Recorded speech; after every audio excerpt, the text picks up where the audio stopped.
어려운 시간이지만 하나님의 도우심으로 이 어려움을 극복해 나가시기를 기원 드리면서 이 자리에 섰습니다. 오늘 저는 우리가 읽은 고린도 7장 말씀 가진 자는 갖지 않은 것처럼 하여라. 이 세상의 모습은 곧 이 세상은 지나가 버린다, 사라져 버린다. 이 말씀에 기초하여 오늘 우리에게 주시는 하나님의 진리의 말씀이 무엇인가를 같이 나누고자 합니다. 지금 온 세계가 코로나 바이러스로 인해서 심각한 위기에 처하여 있습니다. 2차 대전에서 죽은 사람들보다 더 많은 사람들이 그동안 죽음을 당했는데 아마 지금도 전 세계에서 최소한 10,000명 이상의 사람들이 죽음을 당하고 있지 않나 생각됩니다. 코로나 바이러스 예방 접종이 시작되었지만 벌써 이 변종이 생겼기 때문에 이 위기가 언제 지나갈 수 있을지 참 말하기 어려운 그런 형편입니다. 여러 목사님들은 코로나가 하나님이 인간에게 내리는 하나님의 벌이라고 이렇게 설교하시는 것을 들었습니다. 그러나 제 생각에는 코로나는 1차적으로 하나님이 우리에게 내리는 벌이 아니라 현대 문명이, 우리 인간의 이 문명이 초래할 수밖에 없는 결과가 아닌가 생각됩니다. 현대 문명, 우리가 지금 살고 있는 이 현대 문명의 본질적인 특징은 물질주의에 있다고 저는 생각합니다. 많은 목사님들이 이 칼 마르크스가 말한 이 유물론, 물질주의를 이단이라고 이렇게 비난하지만 우리가 살고 있는 이 현대 자본주의 사회는 마르크스가 말한 그 물질주의와 비교될 수 없는 아주 저질적인 물질주의에 사로잡혀 있다고 저는 생각합니다. 물질, 곧 돈이 최고의 가치로 생각됩니다. 돈이 하나님처럼 최고의 숭배를 받는 사회가 바로 오늘 우리가 살고 있는 현대 문명의 사회입니다. 인간의 가치도 돈의 많고 적음에 따라 결정되고, 결혼도 돈에 따라 결정되고, 교회도 돈을 얻기 위한 장사 품목처럼 되어 버렸습니다. 남녀의 정자와 난자도 상품이 되고, 순수한 학문의 전당이어야 할 대학도 물질주의적 논리에 사로잡히는 때가 자주 있는 것 같습니다. 현대 문명의 둘째 특징은 반자연주의라고 생각됩니다. 곧 자연 파괴적이고 자연의 순리를 깨뜨리는, 그리고 자연 전체를 상품으로 만들어 버리는 이 반자연주의가 현대 문명의 두 번째 특징이라고 생각됩니다. 더 많은 돈, 더 많은 소유를 얻고자 할 때에 자연이 파괴될 수밖에 없습니다.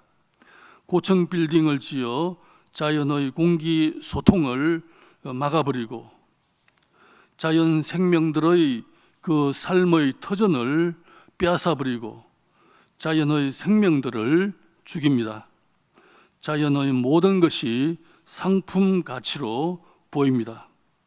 결국 지구의 온난화가 일어나고 자연의 생명들은 물론이요, 인간 자신의 생명이 죽음의 위험을 당하는, 또 지금 죽음을 당하고 있는 그런 위기에 처하여 있습니다.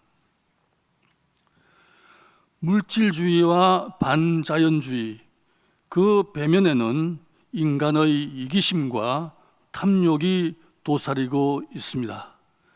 인간의 이 이기심과 탐욕으로 말미암아 물질주의에 사로잡히게 되고 반자연주의의 문화가 우리 세계를 지배하고 있는 것이죠. 우리 인간의 본능 가운데에 가장 기본적인 본능은 죽지 않고 자기의 생명을 유지하고자 하는 본능입니다. 생명을 유지하기 위해 1차적으로 필요한 것은 먹을 수 있는 음식물, 곧 물질입니다. 먹지 못하면 우리는 죽습니다. 그래서 인간은 먹을 것, 곧 물질을 얻고자 합니다. 생명을 안전하게 지키기 위해서 더 많은 물질을 비축하고자 합니다.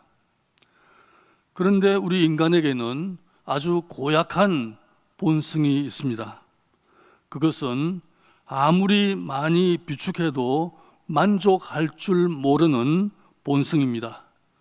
1억을 가지면 10억을, 10억을 가지면 100억을, 100억을 가지면은 1000억을 갖고 싶은 것이 우리 인간의 타고난 본성입니다. 이 본성으로 말미암아 우리 인간은 더 많이 비축하려고 그러고 결국 돈을 하나님처럼 섬기는 돈의 노예가 되어버립니다.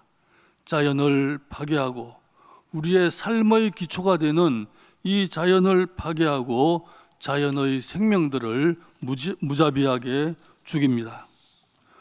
코로나 사태, 그 깊은 배면에는 인간의 이기적인 본성과 탐욕이 숨어 있다고 저는 생각합니다. 칼 마르크스가 해결 법 철학 비판 서론에서 말한 것처럼 모든 문제의 뿌리는 인간에게 있습니다. 곧 인간의 이기적인 본성과 탐욕에 있다고 생각합니다. 인간의 이기적인 본성과 탐욕의 문제가 해결되지 않는 한 우리의 세계는 그덕그덕 위기 상황에 빠질 것입니다. 사유재산을 폐기하고 모든 재산을 공유하는 사회주의 제도를 실시한다 할지라도 이 구원의 길은 우리에게 열리지 않고 인류는 그덕그덕 위기를 맞게 될 것이라 생각됩니다. 오늘 우리가 읽은 사도 바울의 말씀은 언뜻 보기에 모순된 얘기를 하는 것 같습니다. 에베소서 5장에서 자기의 아내를 자기 몸처럼 사랑하라고 이렇게 바울은 얘기했는데 오늘 본문에서는 아내가 있는 사람은 없는 사람처럼 하라고 얘기합니다. 데살로니가 5장 16절에서 항상 기뻐하라고 했는데 오늘 본문에서는 기쁜 사람은 기쁘지 않은 사람처럼 하라고 말합니다. 이렇게 모순된 얘기를 하는 것 같습니다. 그러나 오늘 우리가 읽은 이 바울의 말씀, 고린도전서 7장 말씀에는 깊은 진리가 숨어 있다고 생각됩니다. 우리 인간의 이기적인 본성과 탐욕의 문제를 해결할 수 있는 길을 사도 바울은 우리에게 제시하고 있다고 생각됩니다. 이 본문에서 사도 바울이 우리에게 하시는 말씀, 첫째, 자기가 가진 것을 자기의 것이라고 여기지 말라는 이 뜻이 이 본문 속에 숨어 있다고 생각됩니다. 곧 아내가 있는 사람은 없는 사람처럼 하고 무엇을 구입한 사람, 무엇을 가진 사람은 그것을 가지고 있지 아는 사람처럼 하라는 것입니다. 우리는 내가 가진 것을 대개 내 것이라고 생각하죠. 남편은 아내가 내 것이라고 생각하고, 부모들은 내 자녀들이 나의 것이라고 대개 생각합니다. 내가 가진 돈은 나의 것이라고 생각합니다. 그러나 오늘 본문은 우리에게 말합니다. 너가 가진 그 무엇도 너의 소유라고, 너의 것이라고 생각하지 말아라. 너의 자녀도, 너의 부인도, 너의 돈도 너의 것이라고, 너의 소유라고 생각하지 말아라. 너에게 주어진 모든 것은 너가 태어나면서부터 가지고 온 것이 아니라 내 바깥으로부터 너의 이웃을 통하여 너에게 주어진 것이다. 본래 그것은 너의 소유가 아니다. 물론 우리는 우리 자신의 노력을 통해 지금 우리가 가진 소유를 얻게 되었습니다. 그러나 그것은 이웃을 통해 얻게 된 것입니다. 저는 요즘 참 죄송한 마음을 자주 느낍니다. 많은 자영업자들이 무거운 빚을 짊어지고 신음을 하면서 살고 있고, 심지어 자살을 하고 있는데 매년 몇백만 원이라는 이 연금을 내가 받아야 할까? 네. 우리가 받는 연금, 우리 교수들이 받는 월급은 학생들의 등록금이나 국민 세금에서 주어진 것이고, 공무원들의 월급도 국민 세금에서 나온 것이죠. 재벌들의 거대한 재산 역시 노동자와 소비자와 자연자원을 통해서 주어진 것이죠. 만일 노동자와 소비자가 없다면, 또 자연자원이 없다면 재벌들은 재산을 형성할 수 없을 것입니다. 영원한, 엄밀한 의미에서 내 것이라고 주장할 수 있는 것은 사실상 아무것도 없다고 생각됩니다. 이것을 우리는 오늘의 본문 7장 31절에서 볼 수 있습니다. 31절 말씀에 의하면 세상을 이용하는 사람은 그렇게 하지 않는 사람처럼 하십시오. 이 세상의 모습은 사라집니다. 즉, 이 세상은 지나가 버립니다. 네, 이 말씀은 우리 인간에게 이 세상은 언젠가 사라진다는 것이죠. 곧 우리가 죽을 때에 이 세상은 우리에게서 사라져 버립니다. 우리는 빈손으로 와서 빈손으로 세상을 떠나게 됩니다. 그러므로 이 세상의 그 무엇도 내 것으로 소유할 수 있는 것은 이 세상에 아무것도 없습니다. 그래서 바울은 30절에서 이렇게 말합니다. 가진 사람은 가지고 있지 않은 사람처럼 하여라. 너가 가진 것은 너의 것이라고 생각하지 말아라. 이 본문에서 사도 바울이 우리에게 주시는 둘째 말씀은 자기가 가진 돈, 자기가 가진 소유로부터 자유로운 사람이 되어라는 말씀이라 생각됩니다. 무엇을 가진 사람은 그것을 갖고 있지 않은 것처럼 하라는 이 바울의 말씀은 너가 가진 모든 것에서 자유로운 사람이 되어라. 거기에 조금도 집착하지 말라는 뜻입니다. 죽음의 순간에 너는 너가 가진 모든 것을 버릴 수밖에 없으니 소유로부터, 돈으로부터 자유로운 사람, 거기에 집착하지 않는 사람이 되어라는 뜻이죠. 돈은 무서운 마력을 가지고 있습니다. 돈만 있으면 우리는 세계의 모든 것을 얻을 수 있을 것입니다.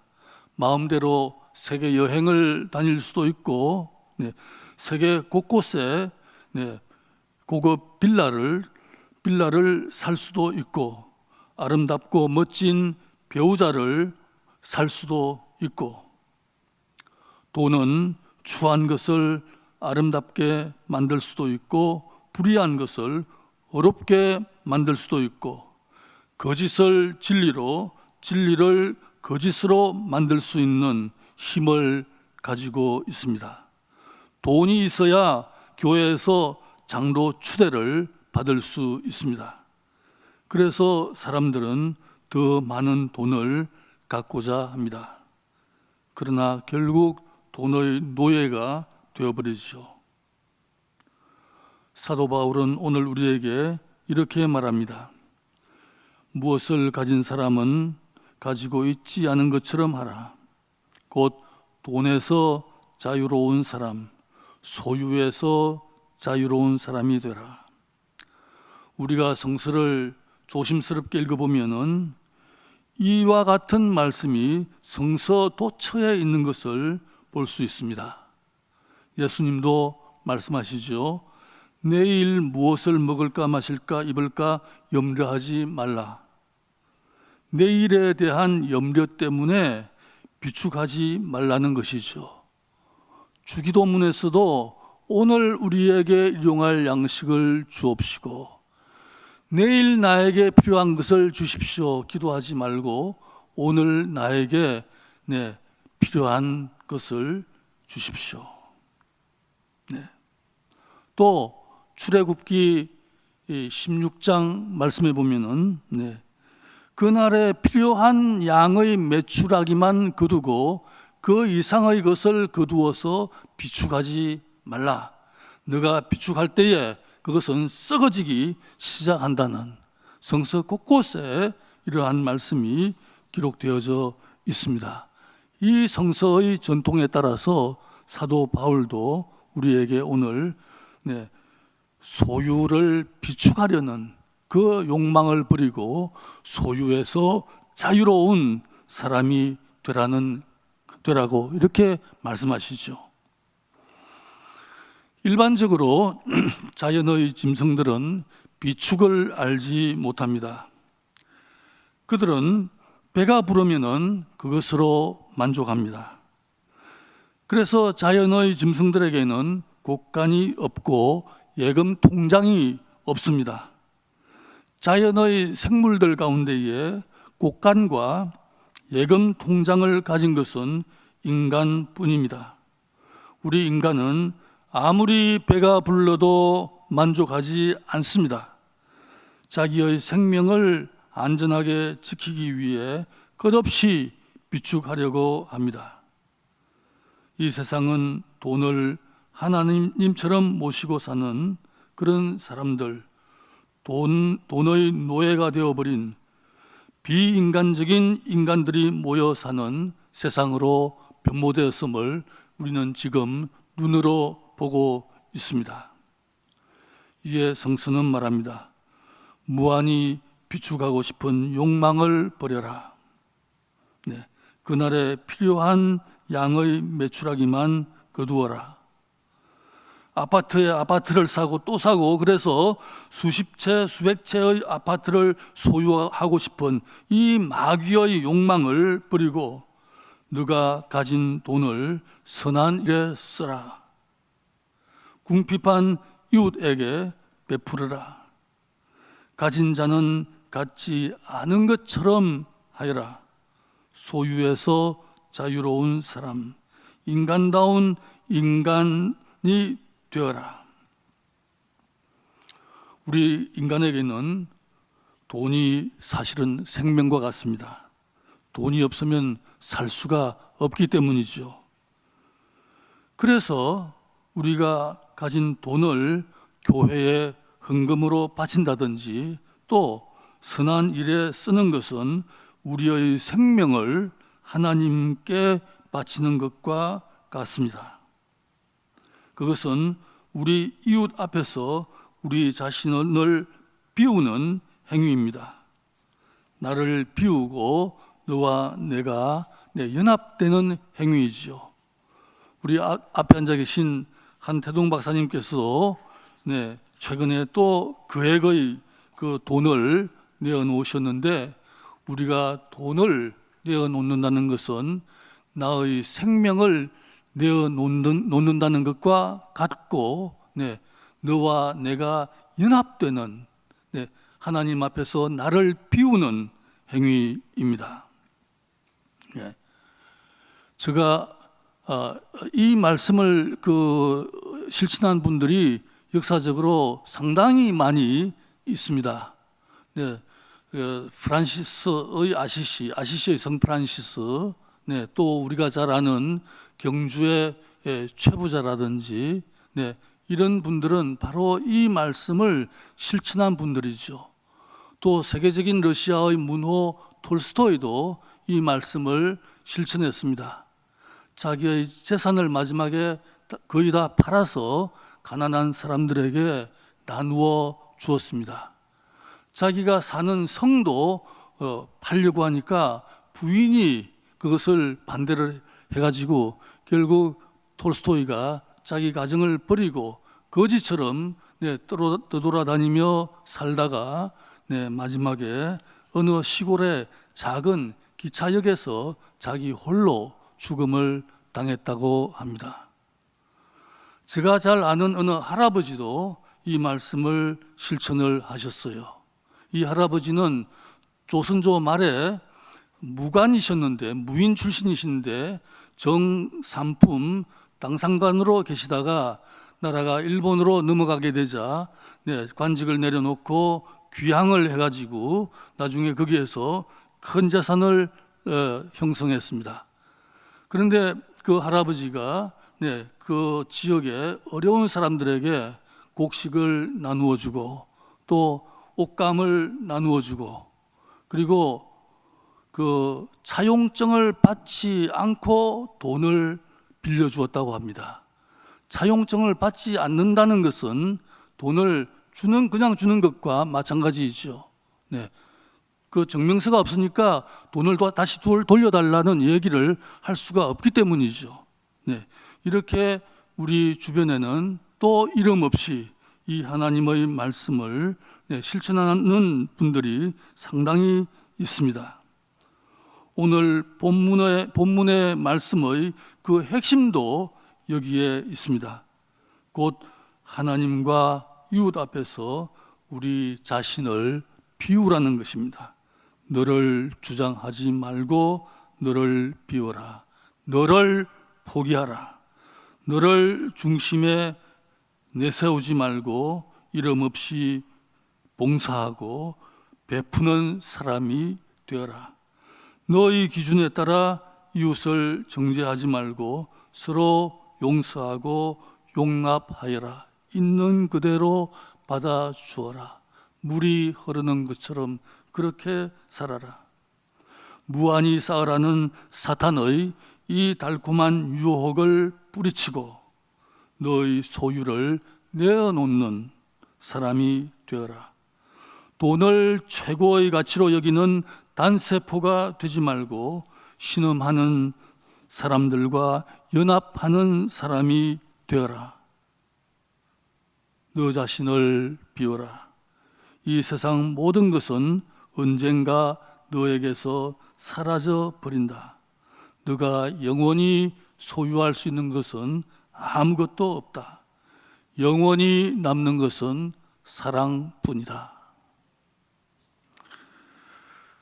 독일 관념론 철학의 완성자로 알려진 헤겔이 그의 역사 철학에서 이런 얘기를 했어요. 세계사에서 가장 큰 혁명적인 사건은 그리스도의 성육신이다.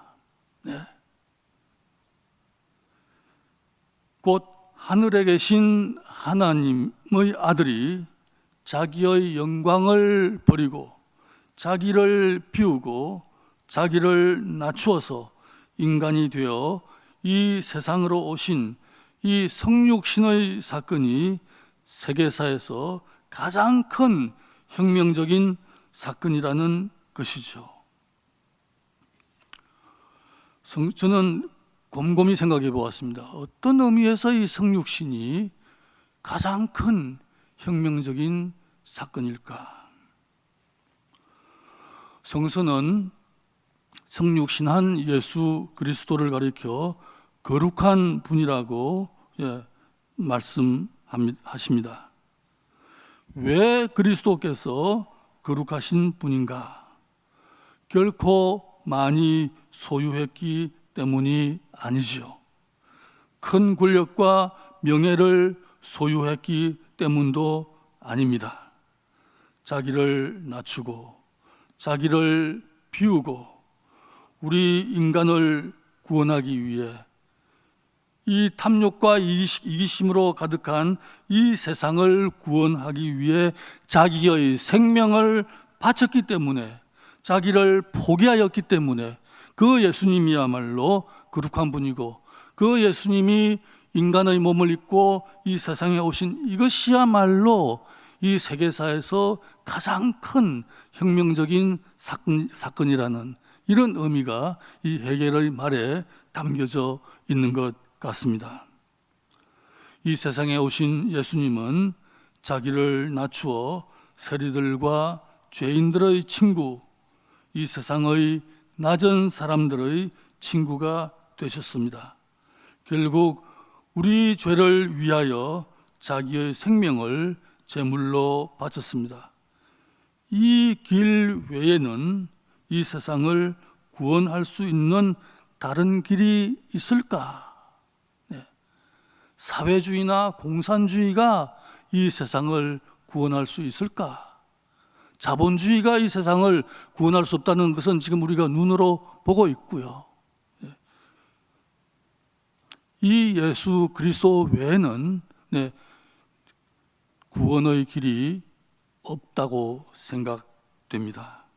그래서 성서는 예수 그리스도를 가리켜서 거룩한 분, 하나님의 거룩한 종이라고 베드로전서 1장과 사도행전 4장에서 얘기합니다.